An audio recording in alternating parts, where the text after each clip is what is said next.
Magandang tanghali, Malacanang Press Corps. Welcome sa ating press briefing ngayong araw. Simulan natin sa magandang balita na dala ng administrasyon ni Pangulong Ferdinand R. Marcos Jr. sa bagong Pilipinas. Alinsunod sa utos ng Pangulong Marcos Jr.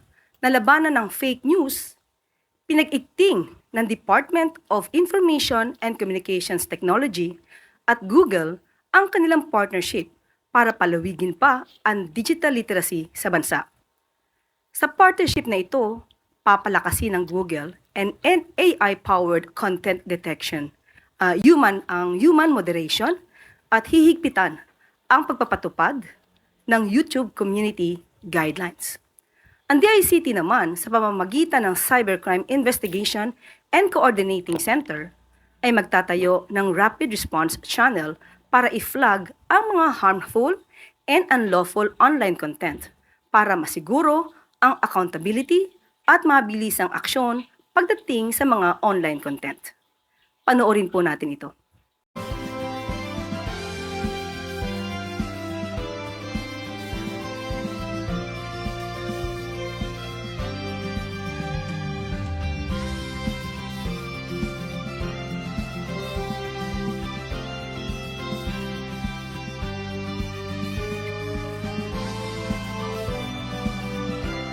Isa pang good news, kaugnay pa rin sa labanan ng kontra fake news bilang patuloy sa pagsusulong ng katotohanan at responsableng komunikasyon para sa bagong Pilipinas, para sa isang ligtas at responsableng Digital Philippines, inilunsad ng Philippine National Police ang The War for Truth at ang Joint Anti-Fake News Action Committee o JAFNAC. Katuwang ang Presidential Communications Office sa pangunguna ni Secretary J. Ruiz. Sinabi ni Secretary Ruiz na bubuo ang ahensya ng Interagency Task Force para labanan ang online misinformation at disinformation. Dagdag pa ng kalihim na nakikipagtulungan na rin ang PCO sa DICT, PNP Anti-Cybercrime Group at DOJ para mabuo ang framework na mag-uubliga sa mga social media platform na labanan ang disinformation. Ayon naman kay PNP Chief General Romel Francisco Marbil, 3 uri ang kasinungalingan. Ang hinaharap natin ngayon, ang una ay ang malinformation, disinformation, at misinformation na sumisira sa tiwala at demokrasya. Dagdag pa ni General Marbil, hindi laban sa kalayaan sa pamamahayag ang kampanya nito, kundi laban sa kasinungalingan. Nananawagan siya sa lahat ng maging tagapagtanggol ng katotohanan para sa kapayapaan at kaligtasan ng bayan.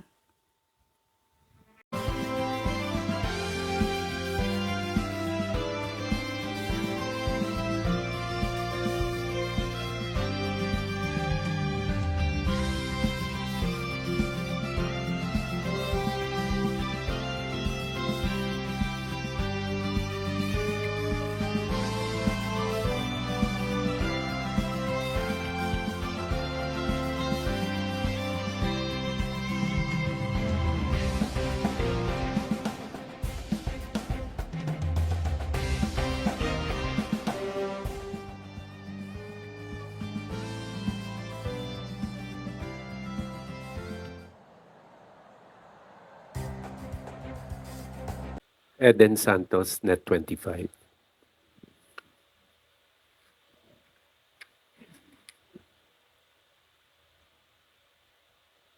Good morning po, Yusek.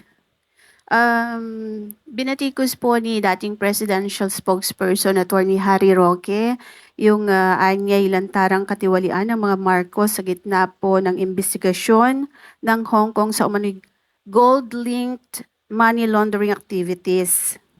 Ito po yung nabanggit din sa isang media entity dito sa Pilipinas, bukod po doon sa mga report from Hong Kong and Taiwan. Nakarating na po ba ito sa kaalaman ng Pangulo? Ano po yung kanyang reaction kaugnay nitong panibagong allegation po na ito? Wala pong katotohanan.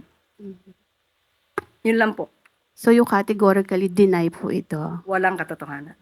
Doon po sa pagdalo ng Pangulo kanina po sa One Cebu rally sa Cebu, yun po ang presensya ng Pangulong Marcos ay sign po ba yon na yung suporta niya kay suspended Governor Cebu Governor Gwen Garcia ay parang sign din na sinusuportahan niya yung paglabag or hindi pagsunod ni Governor Gwen doon po sa kautusan ng Ombudsman?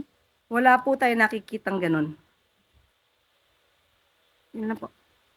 Doon po sa nabanggit ninyong 7 pisong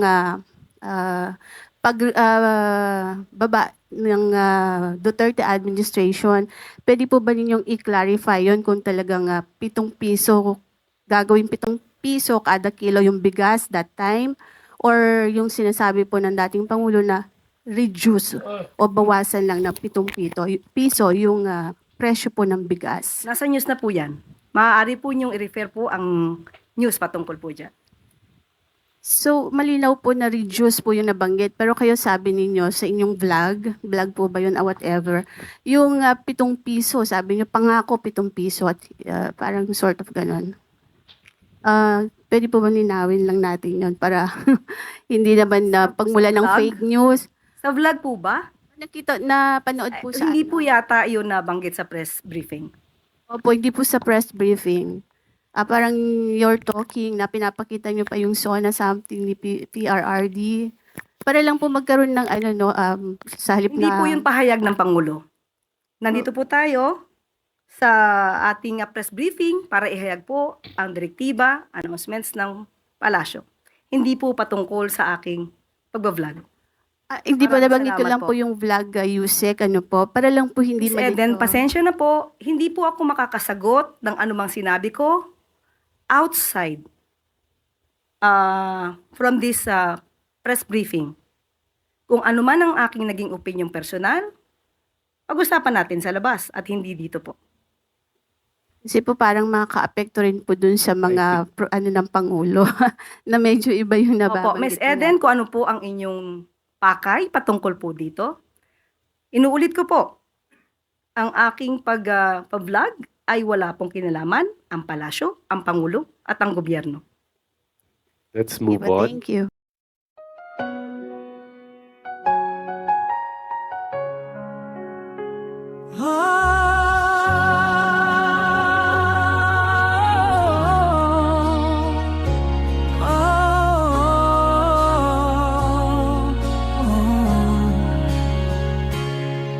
Sa gitna ng batikos, di mo pinapansin mga bintang wala ng saysay.